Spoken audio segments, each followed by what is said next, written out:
Following new developments in a story about a missing Fargo girl who has now been found. A woman is facing charges after police say she misled investigating officers while harboring her grandson's girlfriend who ran away from home. 13-year-old Carlise Ditch was first reported missing Wednesday morning. West Fargo police say she was last seen by her boyfriend at his home in the Eagle Run area of southwest Fargo yesterday afternoon. But there was concern because she left her phone, coat, and shoes at her boyfriend's home. Officers found out that the boyfriend's grandmother, Margaret Hansen, was with Carlise.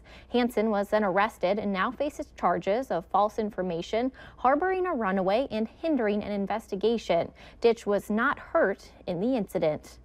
And coming up after weather, there's a Christmas tree shortage. We'll let you know what that means for your wallet when picking out the perfect tree.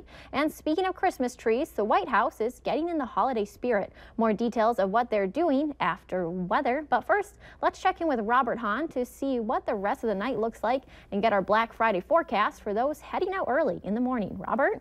Most of the rest of the night looking pretty quiet, increasing clouds as we head towards tomorrow morning and a chance for a few rain showers. But as we take a live look outside on the Coronado.com Valley Skycam, part of the Storm Team Skycam network, no clouds out there. A crescent moon getting ready to set here in the next few minutes off to the west and southwest of the Fargo-Moorhead area. 42 degrees out there, feels more like 36. Winds out of the south at 11 miles per hour. Moorhead 1 degree cooler at 41 degrees. Temperatures elsewhere across the region: 37 in Cavalier and Grand Forks, 36 up in Thief River Falls, Roseau, 38 in Bemidji. These temperatures warmer than they were this afternoon, and we'll see temperatures steady to slowly warming, especially across northern Minnesota as we head through the overnight hours. It's still 56 in Sisseton, 52 in Jamestown. It was incredibly warm off to the central and western portions of the state today. Jamestown set a record high of 58. Bismarck, a record high of 74 degrees. Gusty south to southwest winds will continue tonight. That's why the temperatures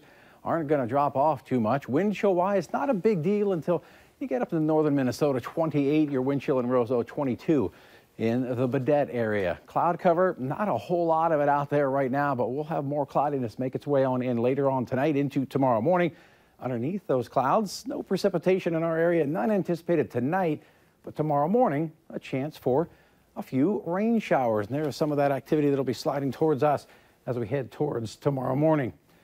National map, some rain off towards the west in the lower elevations, some snow in the higher elevations. Most of the rest of the country quiet, but Florida, they've been seeing off and on rain for a couple of days now, and it looks like they're going to see that for a couple more days. For us, overnight tonight, we'll see again some partly cloudy skies with more cloudiness by tomorrow morning, and along with that, a chance for a few showers making their way on through the region, but they're going to get on out of here pretty quickly, and then decreasing clouds, gusty west to northwest winds at times gusting 30 to 40, maybe even beyond 40 miles per hour, especially in our western counties. Highs in the 30s, 40s, and 50s, and by tomorrow evening, cooling down mostly into the 30s across the region. Here in Fargo, we'll start off with a few showers and sprinkles with temperatures in the upper 30s, perhaps in the low 40s. And that will continue to warm it up lunchtime into the mid to upper 40s, and later on in the day, we're going to top it out in the low 50s. It'll feel a bit cooler than that with some strong and gusty west to northwest winds. Picture of the day, it's a gorgeous one.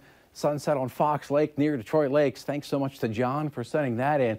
Going to use that as the backdrop to our 7-day forecast. And again, after some morning showers, windy and warmer tomorrow afternoon, some low 50s. A touch cooler Saturday, back into the upper 30s, but we rebound nicely into the 40s Sunday and Monday. Chance for some rain showers, possibly ending as snow showers Monday night and early Tuesday. But all in all, pretty mild for this time of year over the next 7 days. Look at those balmy November temperatures. Yeah, we don't often get this warm and stay this warm for this length of time. Exactly. Thank you, Robert. You got it. And on a day that's typically spent indoors, often with a large turkey and family members, some still sat and waited for the early Black Friday shopping deals. But with more shoppers projected to buy online this year, the lines may just be a bit shorter than usual. Valley News Team's Rose Itzkovitz asks shoppers why wait in line when you can go online. It's just a lot more fun to come out and do it together. For the Schumachers, the fourth Thursday every November is their big family day, but not because of Thanksgiving. We had Thanksgiving the weekend before, just worked out with everyone's schedules. Wait, did you guys move your Thanksgiving knowing about Black Friday too, or? Yeah, we did. They say the line was much shorter than usual, a couple hours before the store was set to open.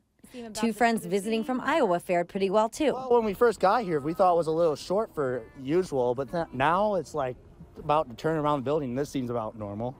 We just got lucky and got up front. A survey by the National Retail Federation says 59% of shoppers plan to shop online this year, meaning for the first time ever, more shoppers will go online than stand in lines outside in the cold. Indeed, Toys R Us opened at 5 p.m. Thursday, but by 3 p.m., still no one was there waiting. But shopping online comfortably doesn't interest the Schumakers. I think it'd be easier, but it kind of takes the fun out of it. We do this every year as a family and just kind of sit and hang out and catch up with everyone. Catch up with everyone and catch the latest deals. Rose Iskowitz, Valley News Live. We scoped out a few other local retail stores that are opening early tomorrow morning and didn't see a lot of people lining up. Another sign that more shoppers are choosing to bargain hunt in the comfort of their own homes.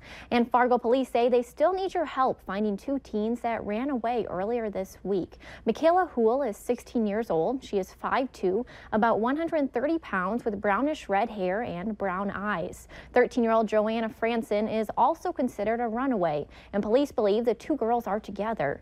Franson is 5'3" and about 200 pounds. She has brown hair and brown eyes. Authorities say they've gotten a tip that the girls may be in a tan-colored car with Montana plates. Police don't believe the girls are in danger, but if you have any information, call the police in your area. The pictures provided to law enforcement were very small, so we apologize for the poor quality. TransCanada says it has recovered more than 24,000 gallons of oil from the site of a pipeline leak discovered last week in South Dakota. This is a picture released by the company after the spill. They now say more than 24,000 gallons of oil has been recovered as of yesterday. TransCanada's Keystone pipeline leaked an estimated 210,000 gallons of oil on agricultural land in Marshall County, South Dakota. The company says there are roughly 170 people on site working on cleanup. South Dakota officials don't believe the leak polluted any surface water bodies or drinking water systems. The damaged pipe will be cut out and sent to the Federal Pipeline and Hazardous Materials Safety Administration for analysis. A TransCanada spokeswoman says they are still working to figure out what caused the leak. A national Christmas tree shortage could be hitting your wallet harder this holiday season. That's the All Seasons Garden Center in Grand Forks. They say this time is one of the busiest all year. But the National Christmas Tree Association says a shortage could bump prices up around 10% this year. Most trees around here are shipped from the Carolinas. Locally, tree sellers say they haven't seen prices jump yet, but notice people are paying more. The last couple of years, our trees have been going up to 12 and 14 foot tall. The house is getting bigger, the trees are getting bigger. No matter where you buy your tree, they say the sooner you do, the more likely to get a better deal. For tips on how to get the most of your tree, head over to valleynewslive.com and click on the story. And the first family is getting ready for the holidays, and this year, another Wisconsin-grown Christmas tree is the winner of the National Tree Contest. Washington Bureau Chief Jacqueline Policastro met with the Wisconsin farmers at the White House.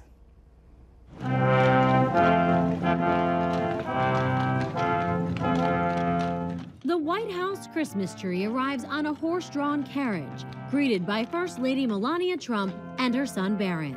The balsam fir is from Silent Night Evergreens, a Christmas tree farm in Endeavor, Wisconsin. It's a true honor for us, and I think it would be for anybody, but it's just such a wonderful Christmas experience, and we couldn't be more thrilled to have our Christmas tree here. Wisconsin sends more Christmas trees to the White House than any other state. Here are the Chapmans with President Bill Clinton in 1998 and President George W. Bush in 2003. So what makes the perfect White House Christmas tree? The Chapman family says it's all about the tree's size, shape, color, its trunk, and of course, that evergreen scent. A balsam, as far as I'm concerned, is the best smelling tree. It's that natural evergreen smell that everybody loves. Jim Chapman and his son David cut the tree down together.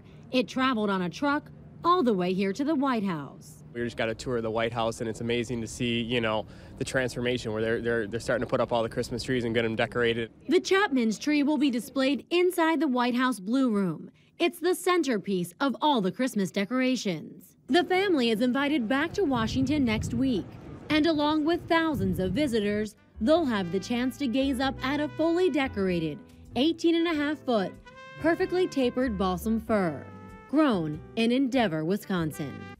From the Valley News Live Washington Bureau, I'm Jacqueline Policastro. Winners of the National Christmas Tree Association National Tree Contest have provided the official White House Christmas tree since 1966. The University of North Dakota has announced a multi-year partnership to make Adidas the official athletic apparel and footwear brand of the Fighting Hawks. The university announced this week that the footwear, apparel, and accessory contract will run through the 2024-25 season. The new all-school deal means Adidas will supply the Fighting Hawks with apparel, accessories, footwear, and uniforms for all their teams. UND Athletics Director Brian Faison says Adidas was aggressive in pursuing the partnership. And the face of North Dakota tourism will be sticking around for at least another 2 years. Actor Josh Duhamel just re-signed for $365,000 to continue working with the state through 2019. Duhamel started out as the voice of the North Dakota Legendary campaign in 2014. Then that turned into commercials, photo shoots, and public appearances.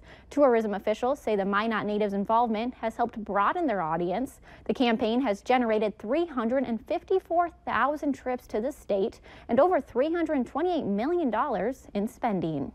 Still ahead tonight,